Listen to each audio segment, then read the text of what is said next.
Amongst the most consequential questions facing the world today, the subject of the Islamic Republic of Iran, including what its imminent future may hold, occupies a central place. Yet beyond that immediate concern lies something even more profound: the condition of the international order itself. Both the Iranian question and the wider state of global affairs are inseparable from the conduct and strategic direction of the United States and the foreign policy choices it makes. I'm Orkan Amashov, you're watching A Context. My guest today is someone who understands not only American foreign policy designs around the world, but also the geopolitical instinct and logic that drive this nation. Joining me now in the studio is Dr. Damian Gurniewicz-Miszkowicz, Professor of Practice in Geopolitics at ADA University, Director for Policy Research and Analysis at the Institute for Development and Diplomacy, and visiting scholar at American Foreign Policy Council based in Washington, D.C. Professor, what a great privilege to welcome you here. Well, thank you very much. It's good to be on your program. Thank you very much indeed. I remember our last conversation back in November 2025. It was during the inaugural summit of US-Azerbaijan foreign policy institutions, think tanks basically. You asked one question there. It was about the failures of the previous administration in the context of formulating a coherent foreign policy regarding South Caucasus. Could you elaborate on that concern? And do you believe that this administration is actually going to rectify those mistakes? You know, during Vice President Vance's visit to Azerbaijan, I think he said, I believe I'm quoting him verbatim, he said the Biden administration's policy, but I think he was referring to some previous ones as well, was dumb. I think that's the term he used. Mm-hmm. And that sounds about right. There was this absolutely unnecessary emphasis on normative considerations that really achieved its peak in the Biden period, that was driven by probably the Secretary of State at the time, Tony Blinken. This did not advance American interests in any way that you want to define them, and it certainly didn't help the bilateral relationship that if not achieved its historical low, it certainly came very close. And do you think the current administration is capable of rectifying those mistakes? Well, I think the current administration is taking its best shot at doing that. So far, the record has been very successful.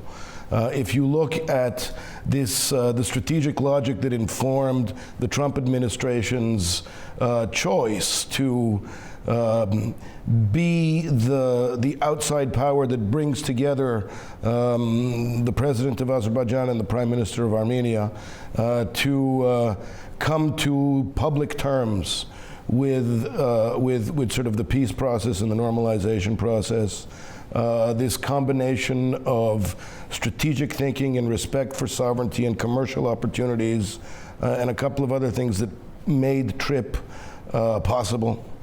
The fact that this was then followed up, in part because TRIP is named after Trump, it was followed up by this very high-level visit by the sitting Vice President of the United States, first time in Armenia, second time a Vice President of the United States came to Azerbaijan, and so on. You see, and the number one outcome of this obviously was at least in the context of the Baku visit, was the signing of the Strategic Partnership Charter, again at a very, very high level between the Vice President and the President of Azerbaijan. These are all pieces, these are all elements that when you put them together demonstrate that the level of success in terms of practical achievement has been higher in the context of the second Trump administration than pretty much in all other previous administrations. Quite often when Azerbaijan formulates relations with different partners, you got one level, which is strategic partnership. Evidently, on the basis of the Charter, we can say that current relations are relations between strategic partners, but next stage is comprehensive strategic partnership. What is next for the bilateral relation between these two countries? Well, I don't know. That sounds like Chinese terminology to me. I honestly don't have, off the top of my head, an understanding of the way that the Americans rank these things. I think they don't have formal terminology. Rather, I think that the next step is really to add depth to the language, or to add meat to the bones of the language of the Charter on Strategic Partnership that was signed between the United States and Azerbaijan. And there, I think both sides understand that in fact is what is going to happen, because if you look at the language of the Charter, it's a series of commitments. Yeah. And now the question is, how do you execute these commitments? I do think that this charter and basically the cumulative impact of bilateral ties that the US is forging both with Yerevan and Azerbaijan going to make this region safer, in particular bearing in mind that a number of actors, external actors, are not particularly happy. They cannot be expected to be happy. I refer to Russia and Iran. Well, they're not particularly happy, but I think they're learning to live with it, in part because of the way that the Americans have structured their engagement with both Armenia and Azerbaijan. There's no hard security guarantee. There's no, there's no talk of any kind of institutional binding agreement or anything like that. That certainly would be a red line for Azerbaijan's northern neighbor and for Azerbaijan's southern neighbor, and I think because of the way that foreign policy strategic thinking operates, at least in this country, there's no appetite for that kind of, confrontation. Azerbaijan finds itself geographically in a very complex neighborhood, and I think that if you look at the track record of the way that this country's leadership has run the country's foreign policy over time, the level of prudential statecraft is pretty high. Now, I say all of this because it seems to me that the Trump people understand that as well. They understand the nuance and the complexity and the sort of the strategic transactionalism that can really produce results, as long as nobody understands that the way to do this is to try to push, for like a maximalist solution where you get more than you should, and that perhaps can yield you some kind of short-term benefit, but strategically that produces chaos or instability or so on. And I think the Trump administration, at least when it comes to the South Caucasus, understands or has an approach that takes seriously the nuance that is necessary in order for any external actor to have any kind of success here. And let's talk about this entire conversation revolving around the collapse of the current world order and embryonic emergence of the new one. What do you make of this entire conversation revolving around border peace? It was launched back on the 22nd of January in Davos. There was an inaugural meeting on the 19th of February in Washington, D.C. President Aliyev is there, Azerbaijan is a founding member. What do you make of this institution? Do you think it will emerge in the fullness of time as a parallel organization in respect to the UN? Well, I don't know. I mean, look, to call it a parallel organization at this point, I think is a little too ambitious. The United Nations remains, and particularly the General Assembly, as one of the organs of the United Nations, remains the only sort of universally, the only international organization that has universal membership. Allow me to remind our audience that you formerly advised President of the UN General Assembly and also former President of thank you, and that was a point that we kept making all the time, right? The General Assembly is the only place on earth where all the world's sovereign states come together in sovereign equality to discuss and debate and make deals. That makes it a unique institution, and there's no indication that the Board of Peace is trying to substitute for that. However, the UN and the General Assembly in particular is obviously not operating at peak efficiency, to use a euphemism. The Board of Peace was created in the context of a very specific set of events that involved dealing with how to achieve or to try to advance some kind of sustainable and secure future for Gaza. Whether it moves beyond that or not, I guess, is up to the members of the board of. If you look at the charter, Professor, which was published on the 22nd of January, it does not seem to be circumscribed to Gaza-related matters. It is presented and envisaged as a sort of an international organization with a wide range of responsibility regarding to any international conflict, not just Gaza. So, do you think it could eventually come somewhat transmogrify into something bigger and wider? Its relationship with the UN is one of intricacy. It was endorsed by UN Security Council resolution back in November, but only in the context of Gaza. But when the charter was published, that charter is not just about Gaza, but about a wide range of issues. What do you make of the future of this organization in the context of this language that we see in the charter? Well, I think that you've perfectly explained the sequence of events, and you can't call it duplicity, but you can certainly call it an over-interpretation of the mandate the Security Council gave. That being said, look, the head of the Board of Peace is the president of the most powerful country on earth, irrespective of, we can discuss how powerful it is in comparison to how it was at the height of unipolarity, but still, it's clearly, and nobody really disputes this who has any kind of analytic ability. The head of the Secretary General of the United Nations is comparatively powerless, and so on. On the other hand, the UN has this, or at least thinks of itself as having some kind of moral authority, which is decreasingly the case, and part of that has to do with the sclerosis that we see in the Security Council and the ineffectiveness of the General Assembly and so on. We could spend a lot of time talking about this, but we won't. What the Board of Peace has the advantage of the promise of being effective. The question of whether it can secure the kind of legitimacy, especially amongst those UN member states that have chosen not to accept or haven't been invited to become part of the Board of Peace, that still is to be determined. I think the litmus test, or the first sort of real practical test, is to see how well the Board of Peace does in the context of Gaza, because there, in principle, there shouldn't be any kind of controversy about the Board of Peace's legitimacy to get involved, since it has a Security Council mandate.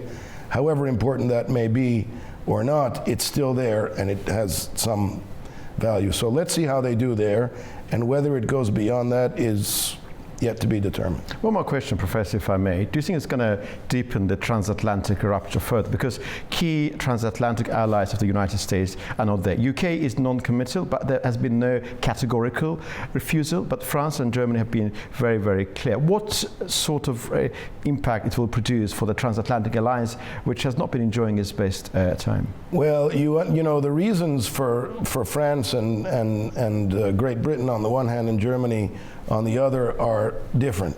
The French and the British have a vested interest in preserving as much authority for the Security Council as possible, given that they're permanent members, which means that they have veto power, which maybe made sense in 1945. It clearly makes a lot less sense in 2026.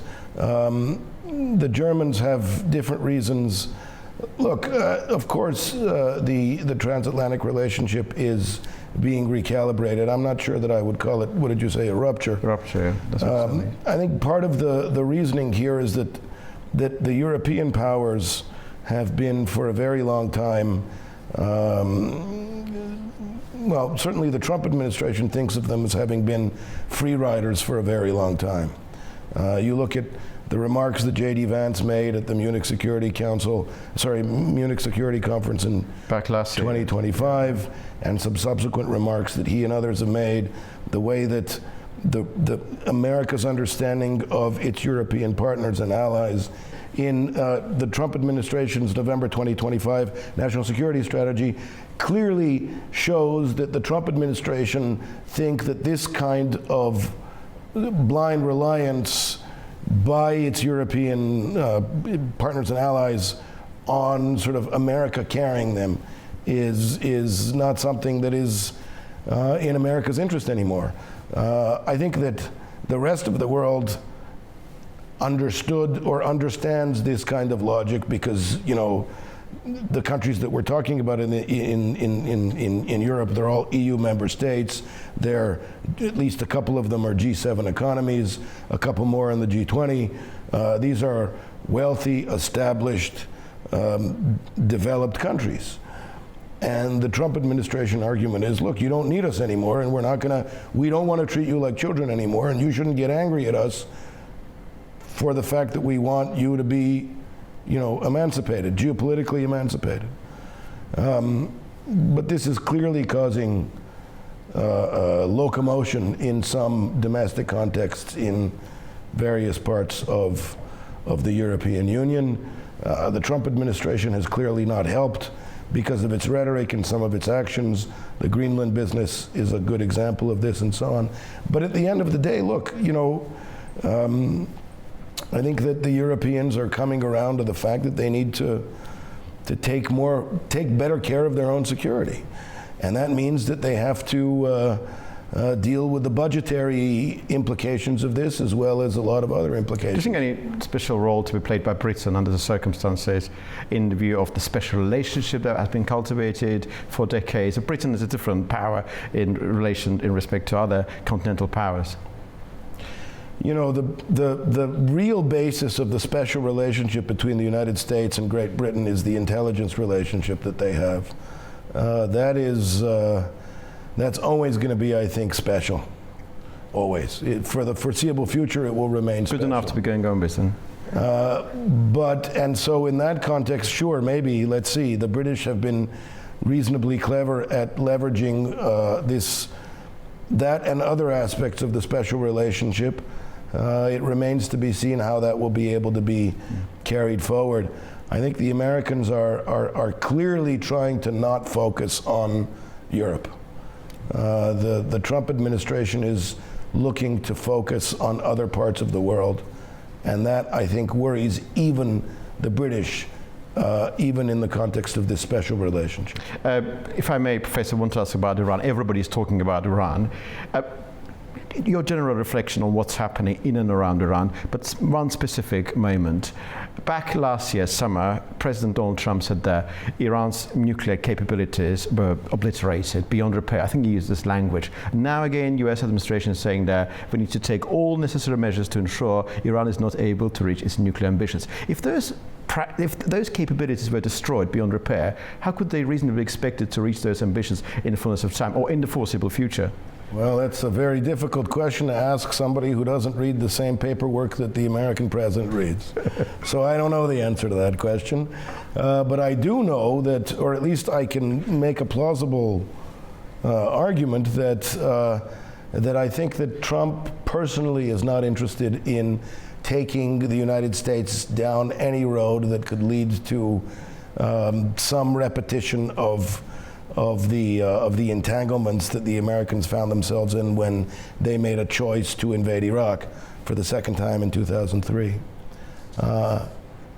Because I think in many ways, irrespective of the relative weakness of Iran and the difficulties that they're going through because of the sanctions and the lots of other things, they're still a genuinely serious actor. In terms of capability, not at the level of, say, China, obviously, and so on, but still. And so my point is that it should be clear, and I think it is clear to Trump personally, that whatever he chooses to do in terms of actually using force in the context of Iran, that it's not going to be a walk in the park. Now, I think that Trump personally wants a deal.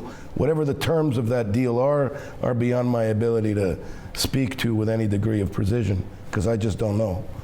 But I think he wants a deal, and I think that he thinks that being able to make a credible, to present a credible alternative to deal making, which is the use of force, is going to increase the likelihood that a deal can be made.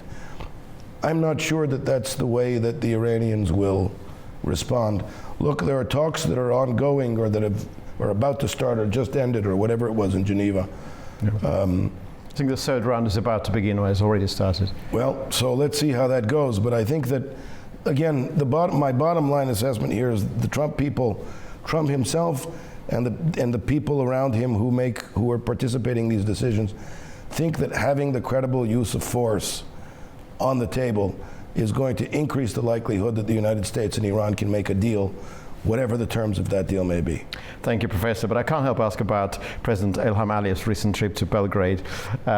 I mean, it was an official visit, not a state visit. And one of the key sensibilities that I would say physically myself, reporting and analyzing that particular development, that these two countries feel very connected with each other. And there was a specific emphasis that Serbia acts as a sort of a hub in the Western Balkans, and Azerbaijan is not helping Serbia, not just in terms of its energy security, not just in terms of helping Serbia to navigate between European Union and Russia, but also helping Serbia generate energy and be more self-sufficient. What is a key underpinning there? Well, first let me say, a long time ago I was part of I was part of the team on the Serbian side who helped establish and then start building this strategic partnership. So I'm very glad that that has continued, and in fact that it's flourished since then. That being said, I think obviously energy is a cornerstone of that relationship. That has become increasingly possible as a result of the fact that you have, all of this geopolitical locomotion that's taking place in the context of the conflict over Ukraine, which in turn has affected Serbia's ability to be able to make use of these companies that have more or less a monopoly on oil and gas, at least one of which is majority owned or was, or I'm not sure what the exact state of play is at this point, by a company that was based in Russia. And therefore, you have this opening that's been taken advantage of by neighboring Hungary, which has a strategic relationship with Serbia, but also by Azerbaijan and the kind of deals that are being made in the context of energy diversification and in terms of ownership, but also sources. And it's clearly good for Serbia, just like it is for any other country, to have diversification in terms of type of energy and source of supply and so on and so forth. So that's all fine. And Azerbaijan saw a strategic opportunity, walked through an open door and made a deal. And that's fantastic for Azerbaijan. It shows yet again that both Azerbaijan and the government and SOCAR and everybody understands how to enter into markets that are open to this kind of strategic cooperation in energy, and that's wonderful. So in that sense, I think that Serbia, as sort of the metropolitan power of the Balkans, that's certainly the way that we have always seen ourselves, attaches a special warm feeling towards Azerbaijan, and that's great. Professor Damian Knežević-Mišković, thank you very much indeed for this absolutely fantastic conversation. We discussed a wide range of issues. We started with the wider US foreign policy in South Caucasus, world order, border peace, Baku-Belgrade relations. I'm so grateful to you for your enlightening and illuminating answers, Professor. Well, thank you very much for having me. I appreciated this conversation. Great pleasure and honor. Thank you. Well, we discussed today some of the most pressing questions confronting the international order, from Iran and American strategic intent to evolving role of the South Caucasus. And today, of course, marks the anniversary, 34th anniversary of the Khojaly genocide, one of the most painful and tragic episodes of the First Karabakh War in many ways in Azerbaijani history. On the night of the 25th to the 26th of February 1992, civilians lost their lives in circumstances that remain etched in the living memory of the nation. Well, recent rulings by the Baku Military Court have once again brought that chapter of history into public focus, reminding us that accountability and justice are seen and that there are, of course, necessary foundations for any durable and shared future. May the souls of those who perished rest in peace, and may this region move forward towards stability, reconciliation, and lasting peace. You've been watching Context, and see you very soon.